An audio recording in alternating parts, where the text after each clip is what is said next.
Welcome to BNFM, the official podcast of Bottleless Nation, where we go behind the scenes with the people building this company. I'm Kylie, and this summer we're sitting down with our regional sales managers, the leaders driving results in the field every single day. Today's guest leads our Midwest region. Please welcome Eli Miller, regional sales manager at Bottleless Nation for the past 5 years. Eli, welcome to BNF. Thanks, Kylie. I appreciate it. Yeah. All right. So the way I always like to start off is just to get a little bit about you before you even were at Bottleless Nation. So what was your trajectory that kind of led you here? What were you doing before you got to Bottleless Nation? I have an interesting story. I started out, believe it or not, as a welder fabricator right out of high school. Okay. I took a layoff in 2012. Walked into a staffing company, and 20 minutes into the interview, I was offered a position at a desk, which I thought was really quite strange. I don't know. The guy saw something I didn't, but enter the next 9 years of my life. And I was getting into a spot where I didn't love the model that we were operating under as we made some changes that just didn't align with my values. Mm-hmm. And the guy I was working for was kind of disengaged. And so the opportunity struck anybody in this organization that doesn't know Kurt Osweiler should know Kurt Osweiler. He calls me up out of the blue, and I've known Kurt for the better part of 12 years now. But he calls me up out of the blue and he goes, "Hey, man, I'm up in Cleveland, where I'm from. I haven't seen you in a while. I'd love to get some lunch with you." I said, "Okay, sure, we'll get lunch." And so I look him up on LinkedIn and I see he's working for this company called Office H2O at the time. I know Kurt well enough to go, "All right, I know what you're doing. You're recruiting, but I'll have the conversation." And so, great conversation.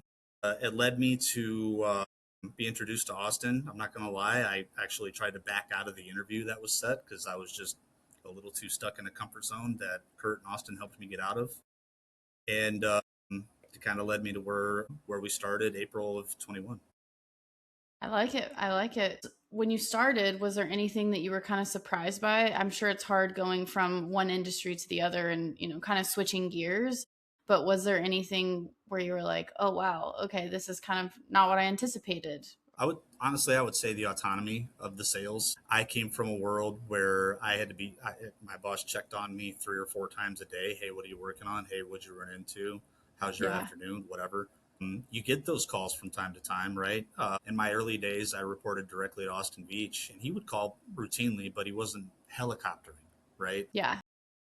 So the autonomy of the job and the honor system that we operated off of and still operate off of, it was a positive change for me. I appreciated that I had the flexibility to work my schedule the way I wanted to. Hmm. And is that one of the things that kind of drew you to the role, like when you went through the interview process, or what won you over? I would say really what won me over was Austin's authenticity to show interest in the people he's hiring. The example here is he lives in Indianapolis. I live in Cleveland. That's about 4.5, maybe 5 hour drive. And he made the drive to have an interview for 2 hours with me in person. I mean, we live in a world where you can do a lot of stuff over Teams, and we do.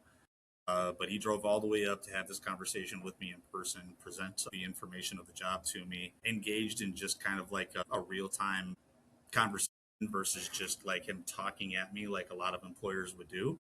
Hmm. And then just the sales model itself was parallel to what I had done previously. So I was just like, why wouldn't I want to do this? Uncapped commissions, a lot of autonomy, a guy that shows that he actually cares about his employees and is engaged in the process, which he always has been. So it all Yeah. kind of aligned for me to go, this sounds pretty cool. I want to do this.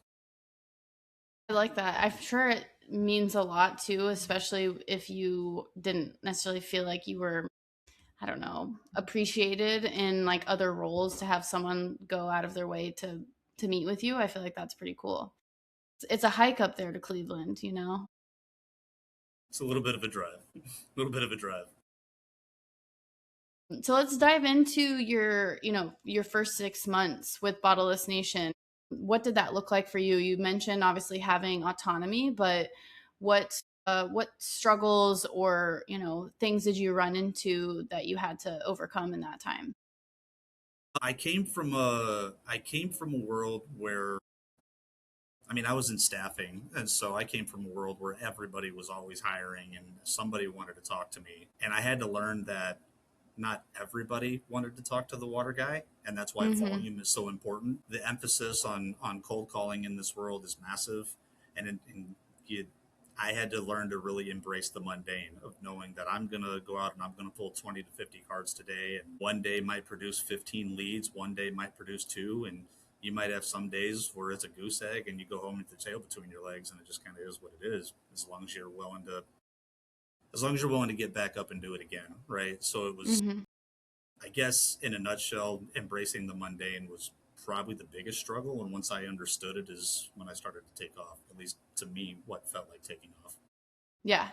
It Yeah. was there a time when you started to understand, like, okay, this is how many cards, people I need to talk to, cards I need to get in order to, because it's not like, oh, you talk to five people, you sell five water coolers. So was there a time when you started to get like the rhythm of like, okay, it's gonna break even? Maybe not even's the right word, but you're gonna hit your numbers if you put in the work on the front end, that you're gonna see some results from that? Or is that not, I guess, what you felt like your experience was? So I'm a little bit of a numbers nerd, and I started to Okay. look at. I really looked at what the ratios were. Like, how many cold calls did it take for me to get a lead? How many leads Okay. did it take for me to set a meeting? How many meetings did it take to get a free trial? How many free trials does it take for me to close a deal? And ultimately, where do I make my money? Right. Yeah. And I also look at that for my team too, right? Like, what steps do they need to make, and how can I help to make them money? But I looked at all of the ratios, right? So I learned early on that I average 21 phone calls to an appointment. Okay, well, I want to set two appointments every day, so I know I've got to make at least 40 to 45 phone calls somewhere in between cold calling. Mm-hmm.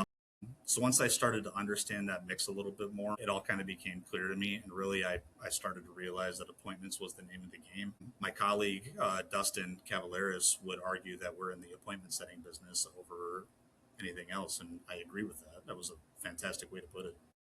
Yeah.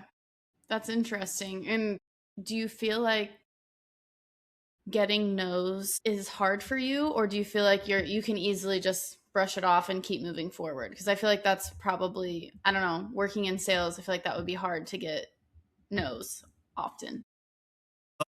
Taking the nose in the beginning was it was challenging. I read this book. It's a short book. It's called Rhinoceros Success, and all it really talks about is having thick skin like the rhinoceros. But in a nutshell, it's everybody that's been in sales for a while will tell you it's not personal, it's business. They're not saying no to Eli. They're saying no to the 20th sales rep that has tried to bother them today. Right. Fair. So Yeah. it's not it. I have this analogy I use. My wife asked me one time what it's like to just work a day in the sales world that we're in. And I said, imagine the kiosk in the center of the mall that everybody ignores. But once in a little while, you see somebody sitting down getting their eyebrows done. The difference is I'm the kiosk and I'm coming to you. Yeah. No, it's So so true. every, I pretend like I'm on the phone when I walk by the kiosks in the mall because I don't want them to try to give me something. yeah, it's like that's you get those kind of reactions when you walk in. People are like, "Oh, I'm busy right now," or "Oh, so and so's in a meeting." Mm-hmm. Inevitably, I understand that. So no, after a while, no really means nothing to you because a truly the confidence of sales tells you, okay, well, it's no today doesn't mean it's no forever. Mm-hmm. Yeah, no, that's so true. I like that. And I think it's a good thing to keep in mind when you're maybe newer or fresh, that it's going to take time, and it's not personal to you. And then one of the things I mentioned in the beginning is that you've been with us for 5 years. What has your journey been like with Bottleless Nation in those 5 years? It's it's been a fun and interesting and also challenging 5 years. Mm-hmm.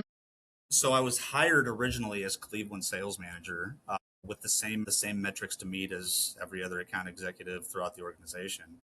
Okay. I started out in Cleveland. It was DJ Hug and I that really gave birth to the Cleveland territory. And then I expanded, honestly, within the last year and a half, 2 years or so. But the journey was interesting. I was held accountable to the same metrics as everybody else for years and years. Honestly, there's really not much of any situation that sales reps run into today that I haven't seen or DJ hasn't seen because we started around the same time. Mm-hmm. The funny thing is, this just came up recently in another conversation that I had. 5 years ago, so it was 3 months into the job that I started, I went to my first manager's meeting. We had a great meeting, nothing like what I expected, nothing like what I experienced before, a lot more laid back and casual, but very much about the business. But as I was leaving that manager's meeting, I had a conversation with Austin, and I said, "Hey, give me something to give me some words of advice or some wisdom to sit on the way home." And he says, "Think about what you want your office to look like in the next 5 years." And I did not realize how small I thought when he said that. I'm over here thinking about how many coolers can Cleveland sell, what's going to be our RMR, what's going to be our funding. If you would have told me that I'm overseeing 12 to 13 sales reps in 5 years, I wouldn't have even understood how you got to that conclusion. It's been an awesome ride. It's been interesting and again challenging, but I wouldn't have it any other way. I love it. Yeah. So Yeah, how do you feel like you've grown over that time versus, where you started and overseeing so many people now? that's a good question. I'd like to think I'm self-aware enough to answer that adequately, but I don't know. Time and experience. I've fallen on my face a lot, more than I probably care to admit. And I mean, I learned from mistakes like any other person probably would. When you say falling on your face, like I guess in our industry, what does that mean? Gosh, I've lost a sale. I've lost demos. I have said really stupid things on the phone that after I got off the phone, I'm like, oh, why did I say it that way? I've made myself look like an idiot in front of other people a few times. And I'm like, oh, well, lesson learned. Don't do that. Mm-hmm. I've made mistakes, is I guess a good way to put it, right? And I've learned from them over time. It's hard to pinpoint exactly like how the growth really came to be. I guess I just kind of started understanding how to work with people more. I mean, I came from a people business, so it naturally made sense for me to understand how to lead and understand people. I mean, everybody has a different personality, right? How you Yeah. like to be coached is a whole lot different than how John Doe likes to be coached. And maybe Susie doesn't even want to be coached. She just wants someone to listen to her. And in this world, you have to be a chameleon to all of that. And you have to, I guess the way I see it is you have to be able to adapt to speak everybody's language just a little bit differently. Does that make sense? Yeah, definitely. Well, I mean, if you don't know how to work with different types of people, it's going to be hard to oversee people who are also working with other types of people. I mean, you're just dealing with infinite personalities at that point, and not being able to adjust would be challenging. Correct. What are some like examples in the field that you're seeing right now as you work with your like the sales team under you, that you're helping them work through, that maybe in the beginning you would have also been like how do I handle this? In the customer's world, one imbalance causes a world of frustration that turns into, well, we're just going to cancel. And in the beginning, I had a lot of trouble with those conversations, and I've over time I've understood how to maneuver those and take a little bit of accountability. A little self-deprecation seems to go a long way for those. So I've just learned how to maneuver those conversations. Hmm. LTAs are a big one. I'm gonna be honest. In the beginning, LTAs were my weakest. They were my weakest point. I always sold my coolers one to two at a time. Um, Kurt Osweiler taught me that, and then over time, I started to understand how to work an LTA a little bit more. I'm not going to claim perfection at it, but I've certainly learned and grown over the years on how to help others with that. And then just kind of the day to day stuff. I struggled with the right way to set appointments in the beginning. Now I'm helping coach other folks on how to do it. And again, I don't claim perfection, but there's results and I'm happy with them. I think a lot of times it's just nice probably to have someone to bounce ideas off of, and to be like, oh, have you tried this? How does this work? What was their personality? Just kind of having that conversation back and forth, I'm sure can be really helpful to your sales team to get them headed in the right direction, for sure. I think a lot of it just has to do with the experience that I was able to to gain over the years before I got to where we're at today, right? Like, Yeah. again, you run into the same in the field. You run into the same 10 to 12 things pretty routinely, and some of them are just really uncomfortable. And I, over time, just learned how to embrace the uncomfortable, I guess. Hmm. Do you have any like a good anecdote you could share with us from one of your experiences? Yeah. So I remember a time, it was close to noon. I was out cold calling and I stopped at this company that had a foyer and a bell that you would ring. So I ring the bell. This guy comes up to the door and he's chewing on something, which tells me I'm interrupting his lunch. And I did my job anyway. Hey, my name's Eli. I work with Bottleless Nation, local supplier for water and ice. And he takes my card, he looks at it, he throws it back at me, calls me an idiot, says, "You know better than to be interrupting someone's lunch. I've been in sales for 40 years. You need to get out of here." And so I said, "Hey, no problem. Sorry, what was your name? I won't bug you again." And he said, "My name's Bruce." I'll never forget Bruce, because the next morning I called Bruce. And of course I got his voicemail, but the voicemail I left said, "Hey man, I'm the idiot that came by and interrupted your lunch. I wanted to say sorry, but I caught on to the fact that you've been in sales for 40 years. You sound like someone I could learn from." And come to find out, the dude was just having a bad day, called me back, was willing to meet. It didn't go anywhere as far as getting like a trial or anything like that. But if you want to know about tenacity, call the guy anyways. What's the worst thing he's going to do is hang up. Yeah. Yeah. Yeah. Worst thing he does is say no. I don't know if that's an anecdote you were looking for, but that's what came to mind. No, I think that's good. I think it's just funny to have when you like to learn about the experiences that you have with dealing with other people, because you might just catch people on the wrong day. Maybe he calls you back in a year or two and he's like, "Hey, Eli, actually, I do need some water and ice." You just never know where it's gonna go. That's why it comes right back to what we talked about earlier, where no is no today. It doesn't mean no forever. For sure. I like Yeah. that. Do you have any other good like words of wisdom or little snippets that you find yourself telling your team often? Set 2 meetings every day. I think my team is getting tired of me banging that drum, but I constantly tell them, set 2 meetings every day.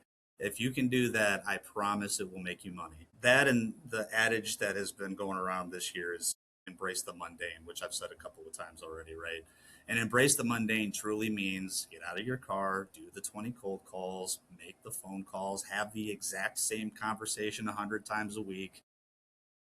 But it works. It's got Mm-hmm. 20 plus years of proven track record that it works. So why not do it? Yeah, You're going to do it anyways. And what are you doing between 8 and 5 if you're not out selling? for sure. We are obviously now like running ads and doing some online marketing to people. Have you noticed anything with changing how you guys do your business now that we're doing that? I guess I just curious of your thoughts, or if that has any trickle down to you guys yet.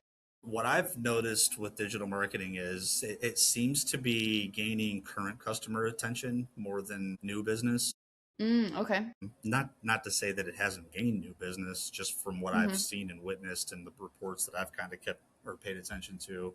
It's been a lot of current customers that want to upgrade, which is great. Upgrade from water to ice. We want to do that 7 days a week.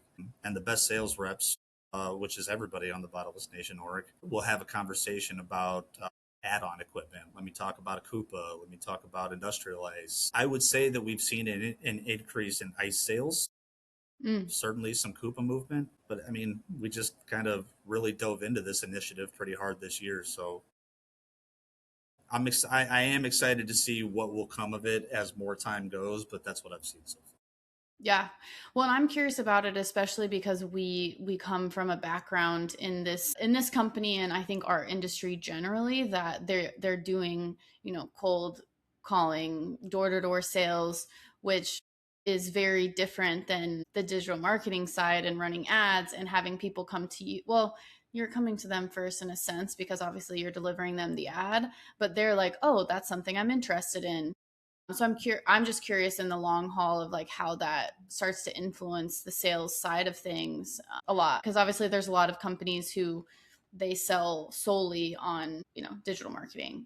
Mm-hmm. So going back to your role as a RSM, what do you think separates someone figuring it out and like killing it versus someone who's going to struggle a little bit? Like, what are the habits of those people who figure it out and see success in as an AE or in a sales position? I would say having some kind of follow-up strategy. Okay. Follow-up is huge. I could spend the rest of this call talking about how important follow-up is. But, one thing that I think was a big struggle for me in the first year was just card management. right? We talk about pulling 20 cards a day, 20 to 50 cards a day, really. Well, what do you do with them once you've got them, right? Yeah. So I think having a system in place really is a differentiator, because you may have a hot card, but it gets lost in the shuffle of 50 of them, right? We're taught a system where you label your cards 1, 2, and 3. 1 being like the most immediate hot, I can get something out of this. 2 is kind of like the maybe, and the 3s are go away guy. And so we're taught to have this method, right? And keep your hot cards with you. Everybody should have some kind of a method for follow up. Maybe, you know, Kylie, I had a conversation with you today, and you said, "Hey, this is pretty cool, but I'm in contract for another 6 months.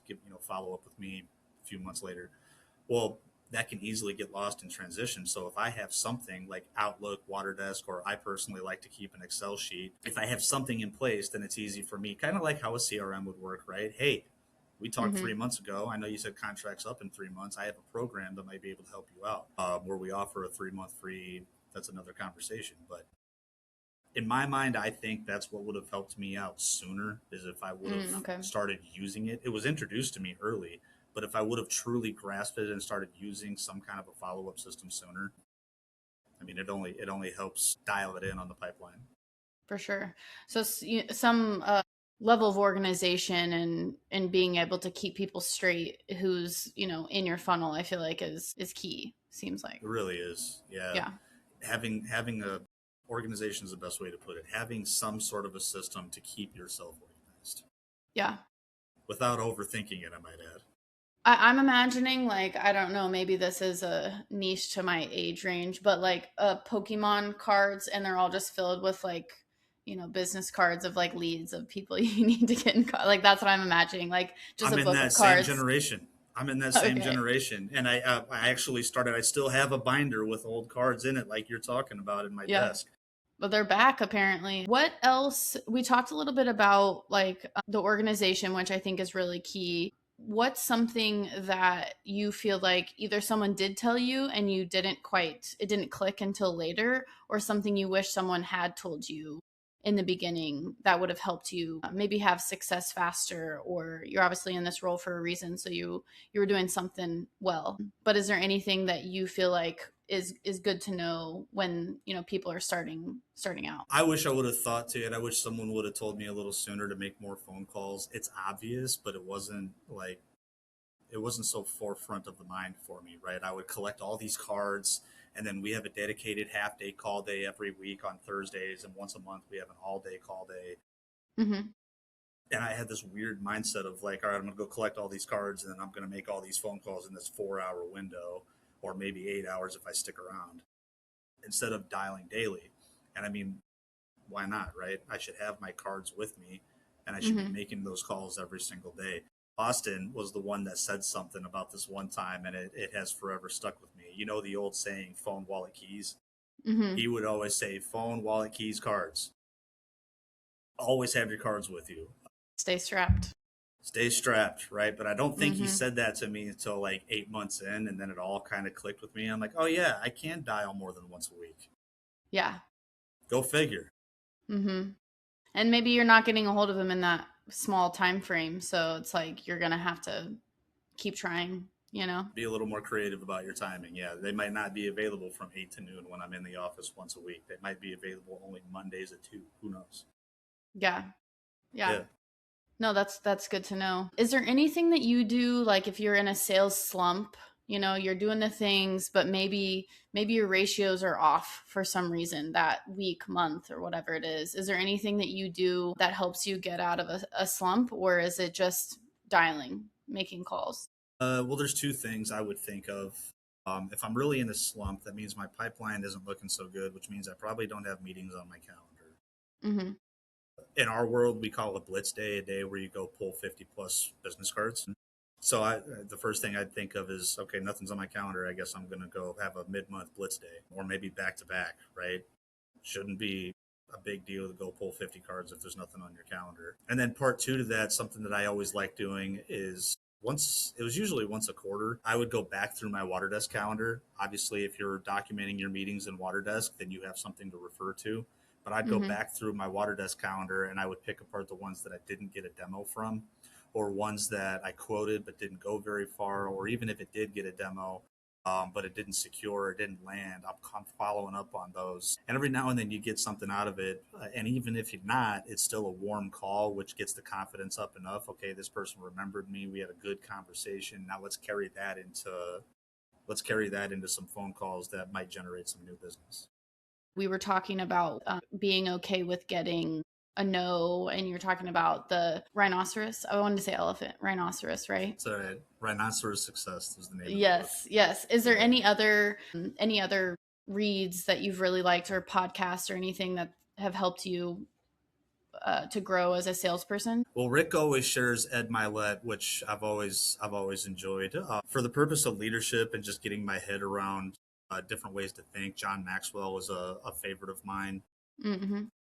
Andy Frisella has a podcast called Real AF, one of my favorite ones. I just like his energy. He's just got this like, dude, get after it kind of energy. In my life, I have a couple personal mentors that kind of help me keep my mind sharp. Like, hey, I ran into this. Well, have you thought about this? Or, whatever. Yeah, I love that. I love that. There was one other thing I didn't want to interrupt that when you were talking earlier that I thought was really good. Yes, you were talking about pulling cards and doing a blitz day. What is the thought process or the planning that goes into that? How are you going to that many places at once? Are you targeting a specific area and going to all those businesses in the area, or are you going to specific types of businesses that you have success selling to? How do you even plan to get that many in a single day? That is a loaded question with a loaded answer, because the amount of different ways I tried to figure out how to plan a blitz day, oh, my head would explode. In the beginning, I'm not kidding when I tell you, in the beginning, I would handwrite on a legal pad. I would sit down like 2 days before and I would write down 60 places I want to stop at, as if I'm going to look at this legal pad 60 times a day and go, oh, I missed this one. Yeah. But I would do it, and for some reason, it would just get my head around the fact that, okay, there's actually a lot to do in this city. Let's go to that city. Mm-hmm. And then time started to teach me that maybe I could optimize a little bit better. So I started looking into apps where I could add stops in and then optimize the route. So I start here, I go in this big circle, and then back at square one. Yeah. For those that are curious, if you are watching this, it's called Road Warrior. It's an paid app. The free app gives you 9 stops. The paid app gives you 120. But you can upload all the stops that you want to make. And I usually would pick maybe 2 or 3 cities or zip codes. I did a Zoom info search on those zip codes, and then I would just filter it to 20 plus employees and just start targeting what I could. What was cool about that is I would start finding places in my territory I hadn't been when I'd been working it for 3 or 4 years. Mm-hmm. There's really no one perfect way that I found to do it. I just knew that if I found a cluster, and sometimes honestly, I would just hop on Google, switch to satellite on the maps, and just start scrolling in and looking for big buildings and going, okay, that looks like a good segment to go to. That looks like a good segment to go to. And there were times in the middle of the day when I would have to do that. I'd think that I have this awesome route planned, and then by 1 o'clock, I'm like, well, the city feels exhausted. What do I do now? Well, hop on Google, search current location, zoom in on the map on the city close by, and go, let's go there. Yeah. And then somehow you end at 50. And I'll be honest with you, there were people don't want to do it. I know, because I lead a team that doesn't want to do it, but there were times where I'd have to stay out past 5. I'd have to pull cards until 6:30. Car dealerships, hotels, They're all open. They're all open, and they all need water. So yeah, definitely. It is what it is sometimes. No, that's good. I just wondered if there was some sort of method to the madness, and maybe I guess everyone's got a different method to the madness. Yeah, I like it. I like it. Perfect. Okay, well, if you've watched the other podcasts, you know that we end in the same question, and that would be, what advice would you give to your younger self? Do more. Just go do more. For some reason, I thought that 20 a day consistently was enough, and it can be, but do more, make more calls, do more cold calls. You'll thank yourself for doing it later. 5 years from now, you'll look back and go, man, I'm glad I did that. Awesome. Eli, thank you so much for joining me. I think that people are going to take away a lot of good little snippets and leave this podcast feeling excited and ready to sell some water and ice. Thank you, and I will talk to you soon. Thanks for having me. I appreciate it.